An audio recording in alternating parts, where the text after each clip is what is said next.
te souviens? Au coin du feu, nous causerons l'hiver venu de bien des choses. Nous bercerons dans leur nid rose les chérubins au regard bleu au coin du feu.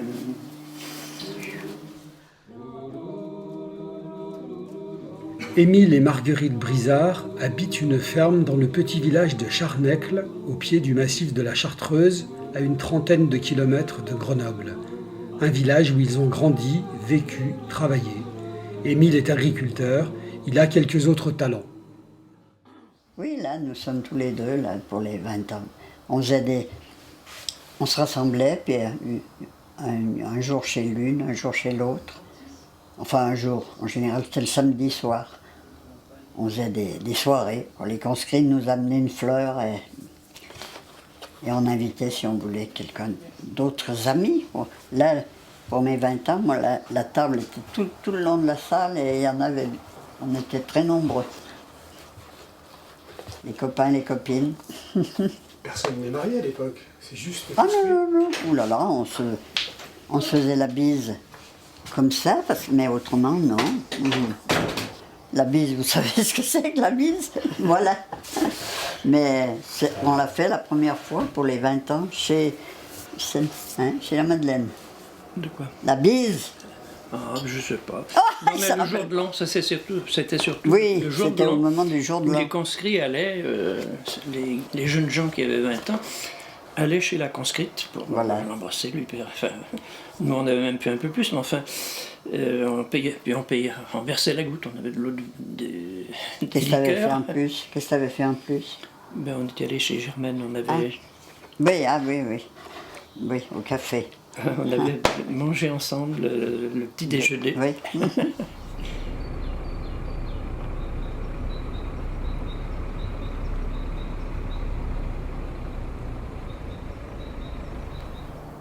Donc cette maison a été achetée par mon arrière-grand-père en 1850, Benoît Coste.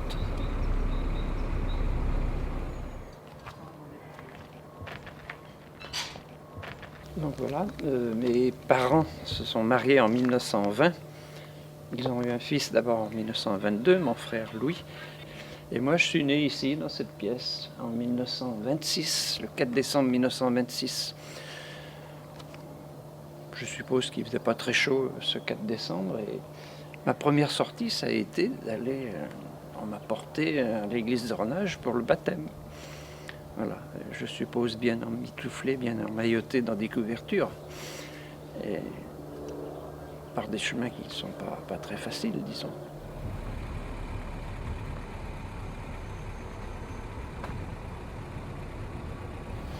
Mon père est né là, quoi. maman, elle est sur cette... Ah ouais, il a fait. Mais il y a aussi des encadrements en briques. Cousin Germain, disons, qui maintenant est propriétaire de cette maison.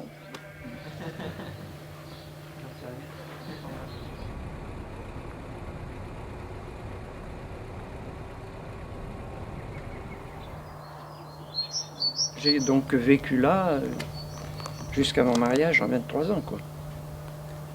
Mes parents, c'était de petits agriculteurs, comme il y en avait beaucoup à cette époque. Ma mère était très généreuse, elle faisait beaucoup de gâteaux. Mon père était plutôt courageux, avait un peu d'esprit aussi.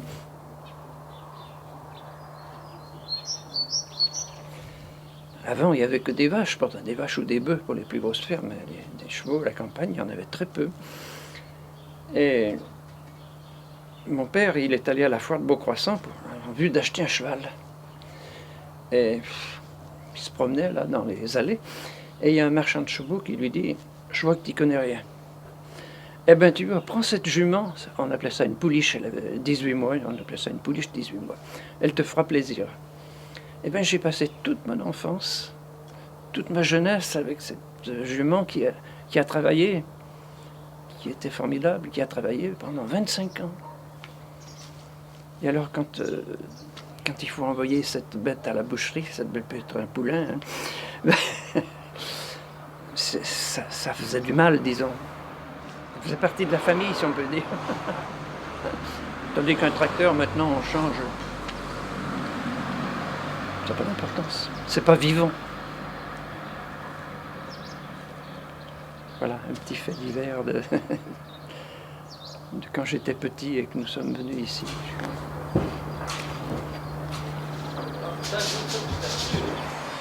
Voilà, c'est dans cette maison que nous sommes restés un certain nombre d'années. Et cette maison était limitée à cette partie-là. Elle était très petite. Et puis quand la famille s'est agrandie, là c'était un hangar qui permettait d'aller dans la cour. Alors on a transformé en pièces, comme on avait une famille qui grandissait. Mais d'une maison très très modeste. Voilà, Ludovic et Laurence l'aménage petit à petit, la transforme, l'améliore. Mais pour nous, c'est le berceau de notre vie commune, quoi. En 1949.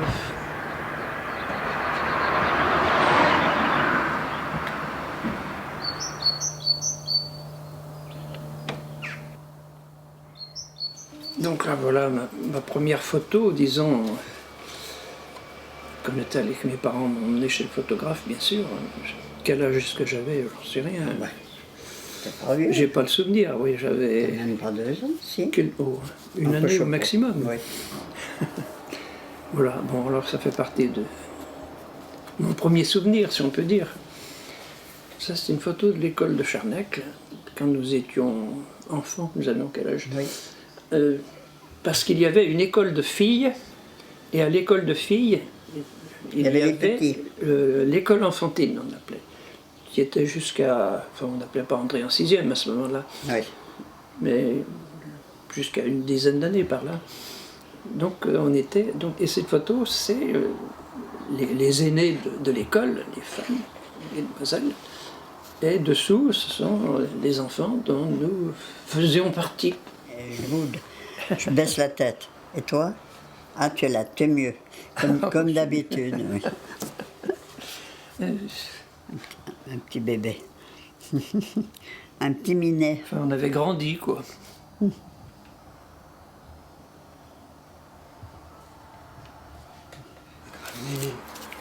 Vous êtes connus donc Ben, les conscrits un petit peu plus, mais on avait non, déjà... mais je veux dire, vous étiez dans la même classe On était Oui. dans la même classe. On se regardait pas. à 8 ou 9 ans. On se regardait pas. Ah oui, oui.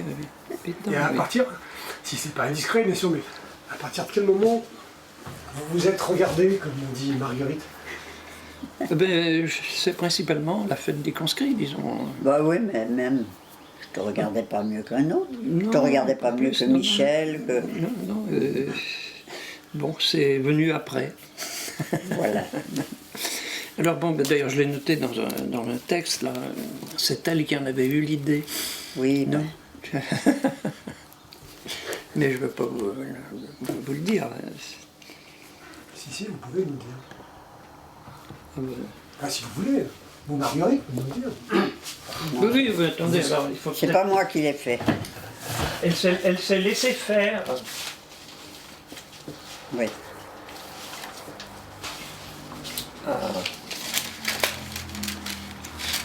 Oui, je rappelle un petit peu ça, ses débuts, dans un texte que j'ai fait. Alors je disais, c'est elle qui en avait eu l'idée. Oh là là, quelle bonne idée. Que l'on pourrait, c'était son idée, ensemble vers l'avenir regarder. Cupidon s'en est mêlé, l'un vers l'autre on est allé. Ce n'était pas un pis-aller, nos deux cœurs se sont emballés. Les projets d'avenir savourés, des projets faits pour durer, notre amour officiellement déclaré devant mère et curé. C'était une bonne idée que de vouloir s'entraider, en toutes choses s'accorder, laisser nos sentiments déborder. Les mains calleuses de l'homme des champs, les mains féminines préparant des repas alléchants, à la tâche comme dans les champs, l'un pour l'autre toujours même penchant. Malgré les ans, elle fait son chemin à l'idée, malgré les cheveux blancs, les traits ridés, à l'amour sans fin souhaitant accéder. Merci à celle qui en a eu l'idée. Voilà, donc Je sais bien parler. il y a quelque chose qui s'est passé entre nous. Et comme je disais dans un autre texte, Marguerite, elle habitait le Grand Chemin. C'était ici, moi j'étais plus loin là-bas. Je le pensais, elle avait le cœur, je pensais, elle avait le cœur sur la main. N'y allant pas par 4 chemins, j'ai osé demander sa main. Oui, ben, arrête. Voilà, Oui, ça, tu as osé. Oui, je comprends. Je me demande comment tu as fait. Ce qui m'a plu, ben, c'est le bonhomme, quoi. il n'avait pas l'air trop voyou. Il était mignon. Il n'avait pas l'air trop voyou, donc quand même. Bon, puis, je sais pas. Ça devait arriver, quoi. Il faut dire que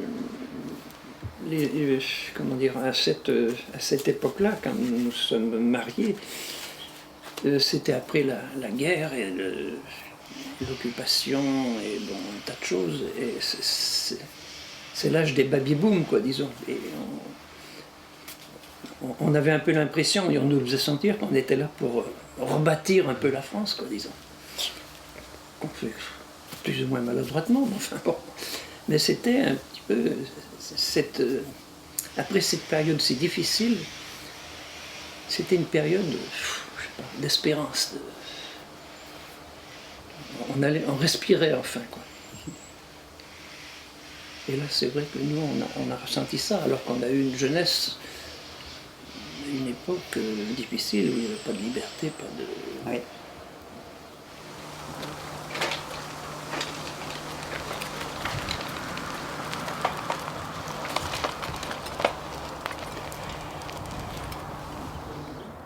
Une distraction du dimanche, c'était de monter par exemple à la Grande Sûre, là-haut.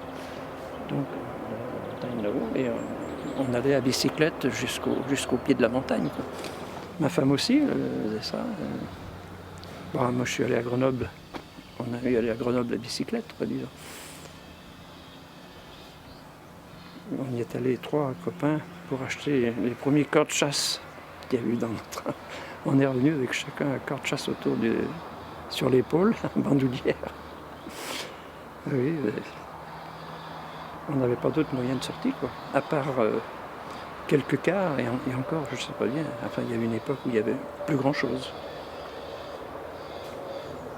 Alors là, nous sommes vraiment dans la partie vin. Alors ce tonneau a une particularité, il a une face plate. Et puis il a des rebords qui sont très larges. C'est pour qu'on puisse le porter sur l'épaule. Je vais le mettre si je peux. Voilà, et la face plate permet d'avoir le tonneau sur l'épaule.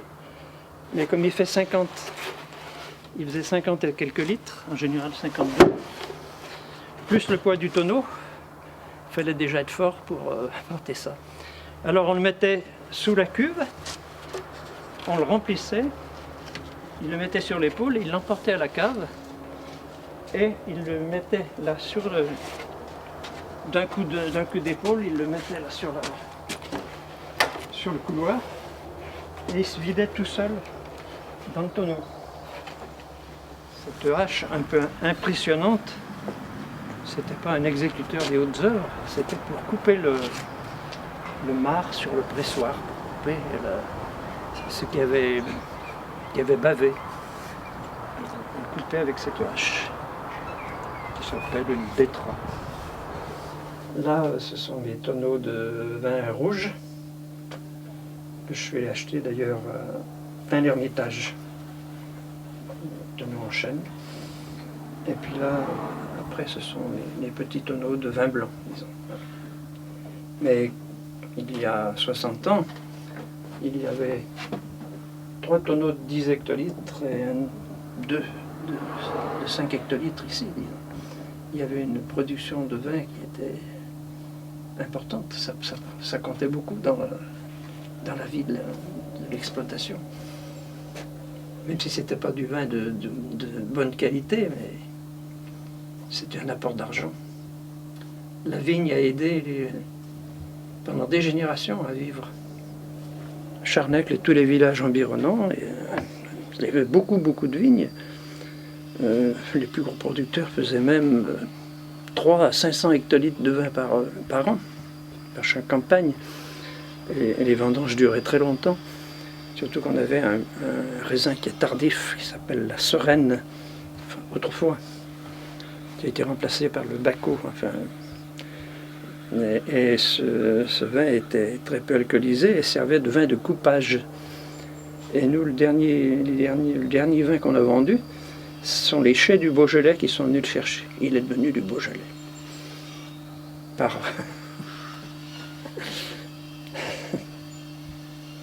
Enfin, ça, c'est de l'histoire. Et voilà, je quitte la cave en essayant de marcher droit.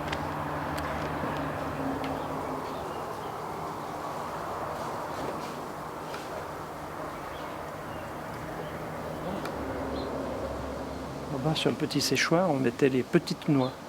Mais là, maintenant, elles ont été vendues. Les noix qui sont calibrées, qui sont en dessous du calibre normal. Parce que la noix de Grenoble, il faut qu'elle fasse 28 mm minimum pour être classée noix de Grenoble. Tout ce qui est en dessous ne peut pas être classé noix de Grenoble.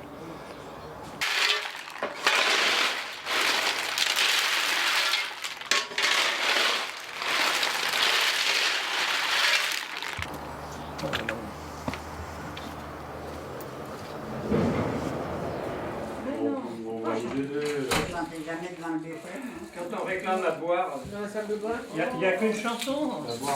Nous chanterons le temps des cerises et les rossignols, le merle moqueur seront tous en fête.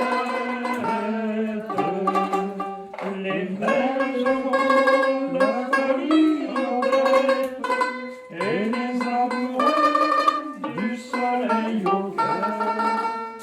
Quand nous chanterons le temps des cerises, sifflera bien mieux le merle moqueur. Tous les temps de la soirée. Le dimanche, j'ai passé la plupart de mes dimanches avec mes cousines d'ailleurs qui venaient de voir, de faire un petit peu des études musicales, quoi, disons. Grâce à elle, quoi, disons, parce que j'ai pas fait de conservatoire ni rien du tout, quoi.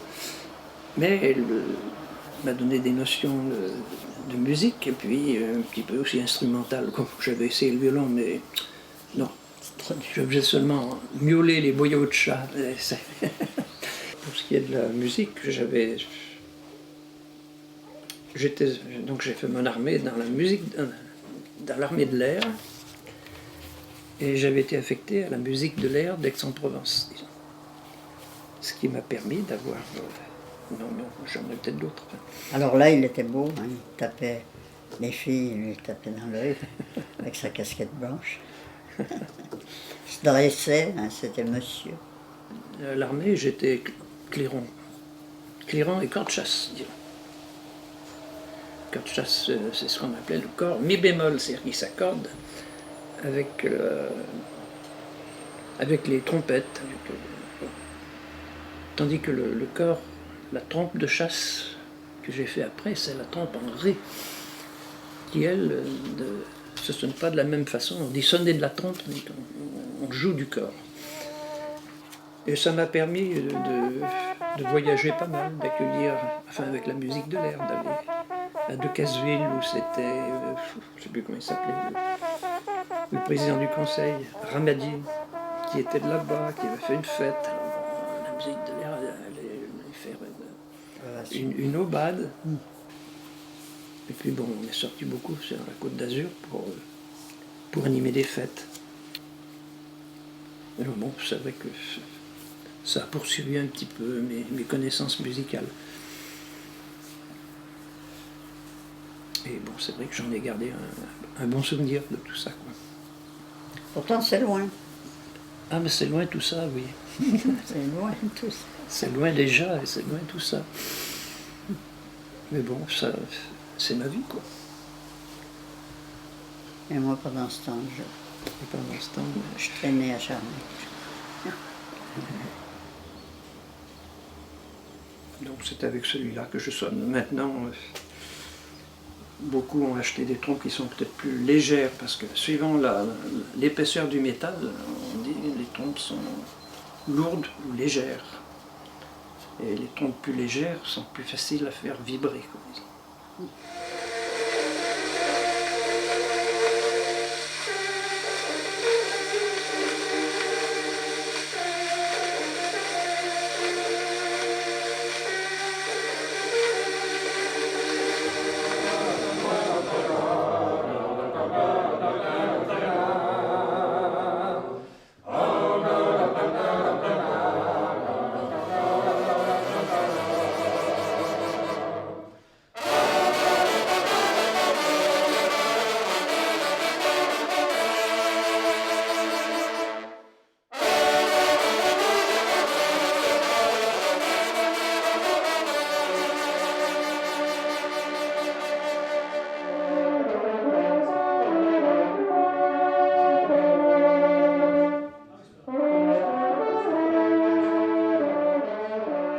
C'est un homme de bien, Émile. Donc forcément, c'est très intéressant parce qu'il n'y a jamais d'a priori. C'est toujours l'ambiance, la camaraderie et autres qui compte. Donc c'est un homme intéressant sur plein de points.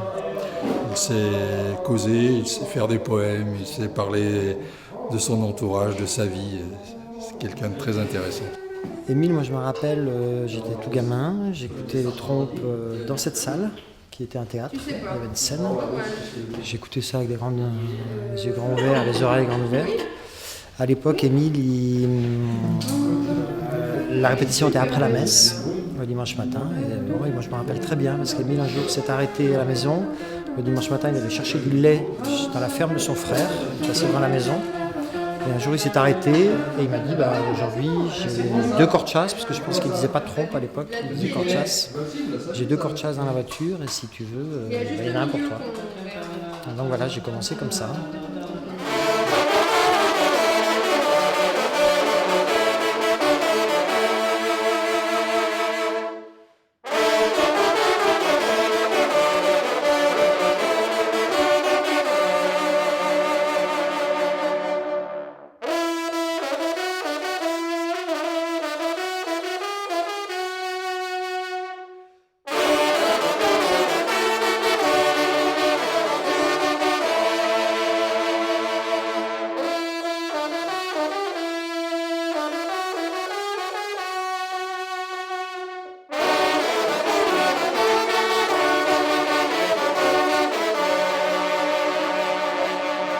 Ce que j'apprécie beaucoup chez Émile, d'abord, c'est sa grande générosité.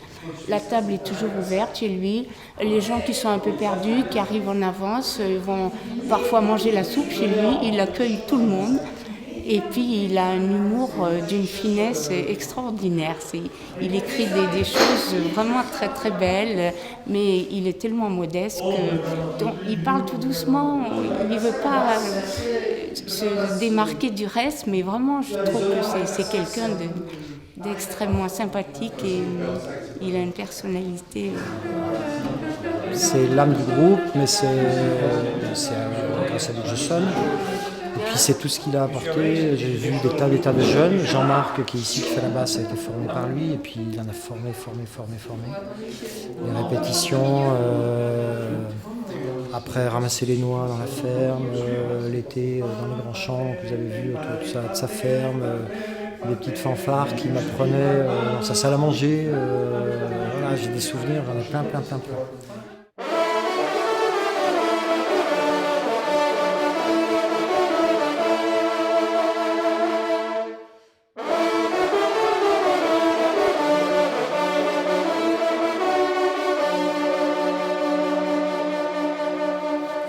Alors là, c'est la photo de mes parents qui date de 1920.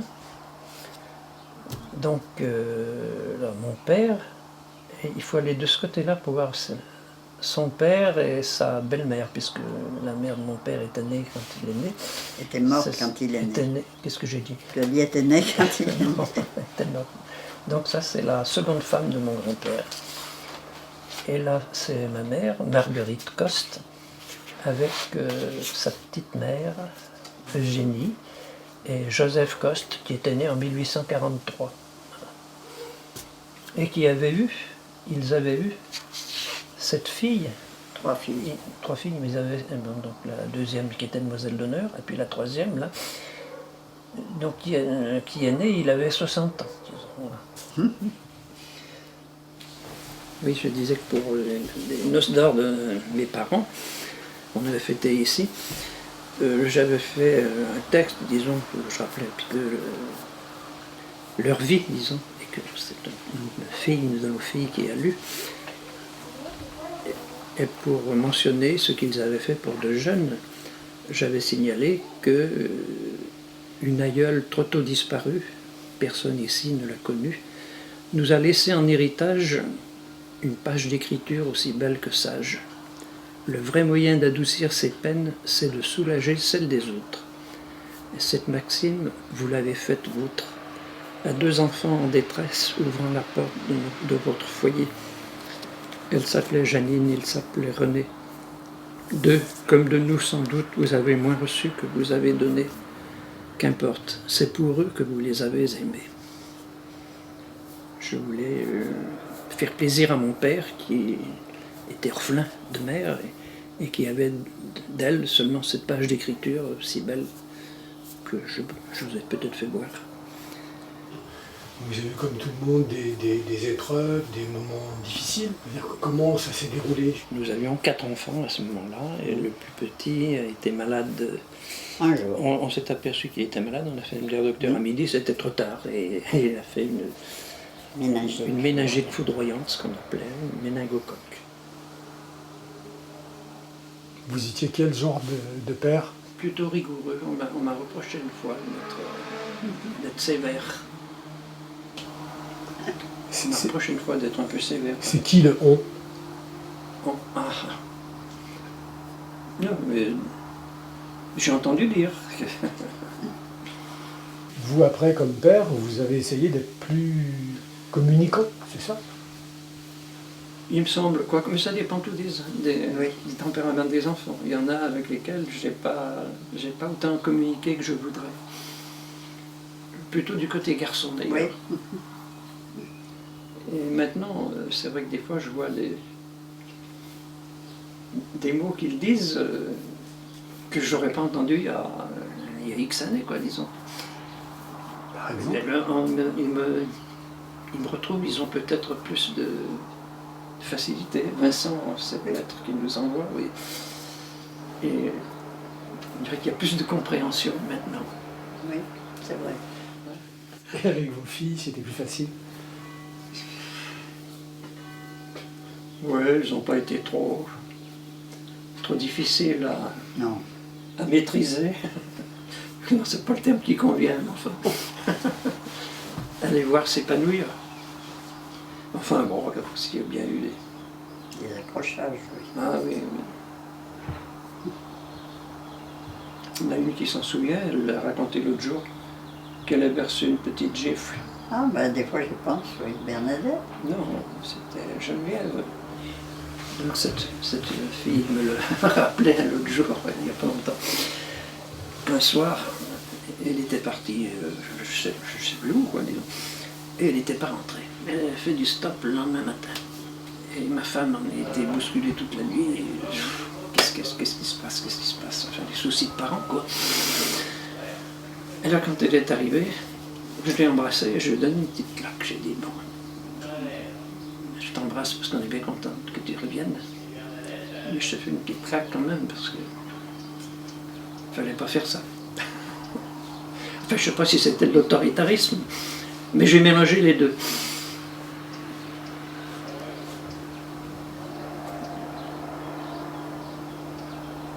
Par contre, Ludovic et Laurence, là, ils ont commencé leur vie ensemble, enfin, ça n'a rien à voir avec nous, parce que c'est une autre époque. On l'a accepté.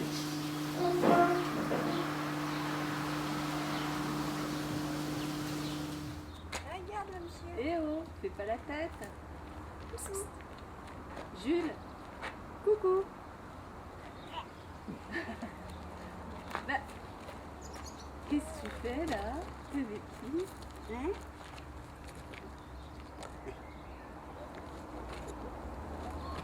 Et ouais, allez, coupez les cheveux. Allez, rentre dans la famille, prends ta place, Ah, c'est pas solide. hein. prends ta place. C'est pas solide.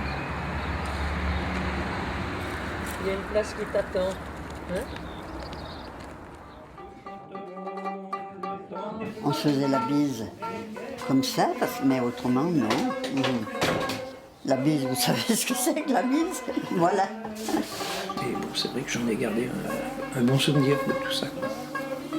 Pourtant, c'est loin. Ah, mais c'est loin tout ça, oui. C'est loin tout ça. C'est loin déjà et c'est loin tout ça. Mais bon, ça, c'est ma vie, quoi.